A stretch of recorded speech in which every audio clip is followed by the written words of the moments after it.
السلام عليكم ورحمة الله وبركاته. اخواني الاعزاء، كل سنة وانتم طيبين وعيد سعيد عليكم يا رب. طبعا زي ما عودناكم على الشوي والقصص دي، النهارده غيرت المكان، طلعت لكم فوق السطح واجواء الشوي، عشان طبعا الناس زي ما عارفه ان انا متجوز مغربيه.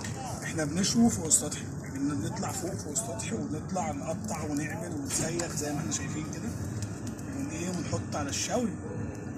طبعا الاجواء دي بحاول انا احسس مراتي بيها عشان ما تحسش بالغربه وكده، ده شيء جميل.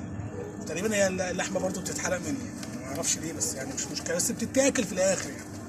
بس أنا على العموم يعني هاكلها، يعني هي عامله كده، بس انا هاكلها بصراحه، يعني هي عجباني. هي لما بتتلدع كده بتبقى ليها طعم جميل جميل ولذيذ. كل سنه وانتم طيبين وعيد سعيد عليكم يا رب. اتمنى لكم السعاده وراحه البال. اخوكم حسام. طبعا في ناس عارفاني كتير على الصفحه معايا، وفي ناس مش عارفاني، في ناس ضيفاني وفي ناس مش يعني ضيفاني ومش عارفاني. فبحب اقول لهم كلهم كل سنه وانتم طيبين.